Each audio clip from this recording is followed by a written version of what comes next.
नमस्कार। आज हम एक बहुत ही अहम शिखर सम्मेलन पर गहराई से बात करने वाले हैं। ये नई दिल्ली में हुआ था, global summit on artificial intelligence, emerging tech law and governance, मतलब GSAIT 2025।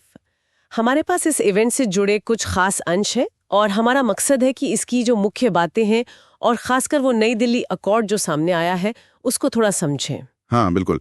ये समिट 24 जुलाई को हुई थी और इसमें मतलब दुनिया भर से विशेषज्ञ आए थे और सबका एक ही मुद्दा था कि भाई एआई और जो ये नई टेक्नोलॉजी आ रही है इसके लिए कायदे कानून जल्दी बने। अच्छा, इसे ऑर्गेनाइज किया था doctor Pawan Duggal associates artificial intelligence law hub और GAILG ने, है ना? हाँ, global AI law and governance institute. और देखिए दिलचस्प बात यह है कि ये सिर्फ चर्चा के लिए नहीं था, इसका एक बड़ा मकसद था एक इंटरनेशनल फ्रेमवर्क लॉन्च करना।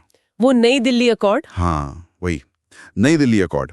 इसमें समिट की जो मुख्य पॉलिसी सिफारिशें हैं वो सब शामिल है, तो ये काफी अहम दस्तावेज है। ओके, तो शुरुआती सत्र में क्या खास रहा? सुनने में आया कि विधि मंत्रालय के सचिव डॉक्टर राजीव मणि ने कुछ अहम बातें कहीं। हाँ, उन्होंने दो बातों पर जोर दिया।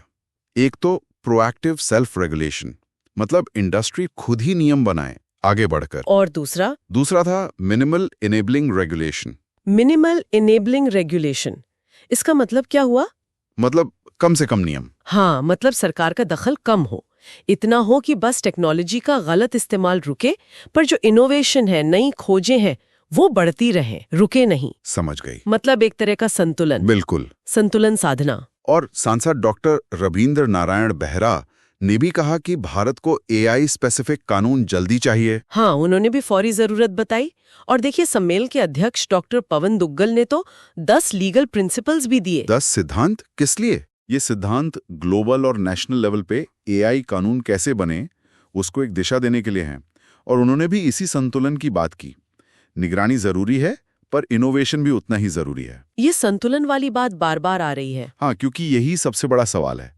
पूरी दुनिया इसी में लगी है कि नियम कैसे बने जो सेफ भी हों और तरक्की को भी ना रोकें। ये एक बहुत बड़ा चैलेंज है सच में।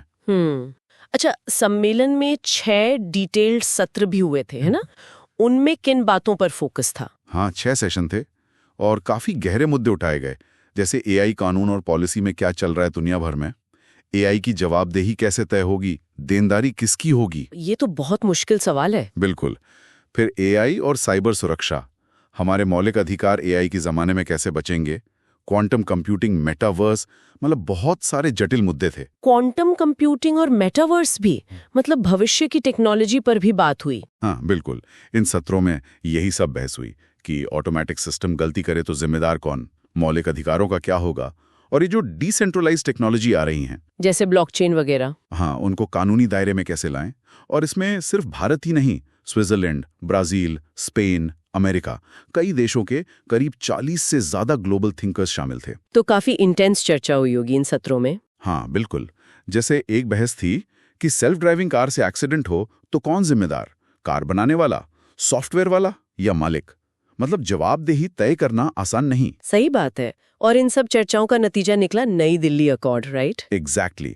नई Delhi accord on artificial intelligence, emerging techs law and governance 2025। तो ये अकॉर्ड है क्या असल में? मतलब इसमें क्या है? ये अकॉर्ड आप कह सकती हैं कि उन सभी सत्रों की चर्चाओं और सिफारिशों का निचोड़ है, एक तरह का रोड मैप। ओके, तो अब इसका क्या होगा? अब इसे दुनिया भर की सरकारों, रेगुलेटरों, टेक कंपनियों और लीगल बॉडीज के साथ शेयर किया जाएगा।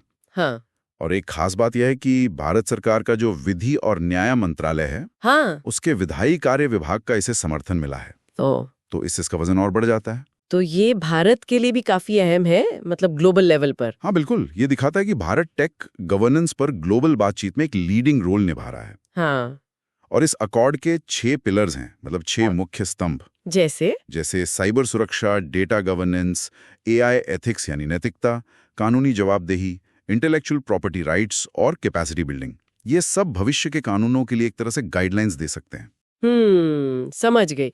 तो कुल मिलाके इस सम्मेलन ने ये साफ किया कि भाई एआई गवर्नेंस पर तेजी से काम करने की जरूरत है, पर वो काम बैलेंस्ड होना चाहिए। हाँ बिल्कुल। और नई दिल्ली अकॉर्ड उसी दिशा में एक रोड मैप देता है। तो एक तरह से रास्ता दिखाया गया है। हाँ, रास्ता तो दिखाया है, लेकिन असली चुनौती अब शुरू होती है।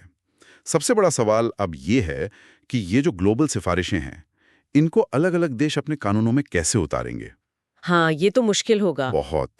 खासकर तब जब इनोवेशन इतनी तेजी से भाग रहा है और रेगुलेशन को उसके पीछे चलना पड़ता है।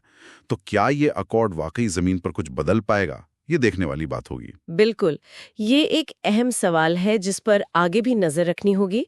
और चलते चलते एक जानकारी स्रोत सामग्री से मिली कि साइबर अपराध जागरूकता के लिए साइबर प्लैटर को फॉलो किया जा सकता है उनके सोशल मीडिया पर या वेबसाइट www.cyberplatter.com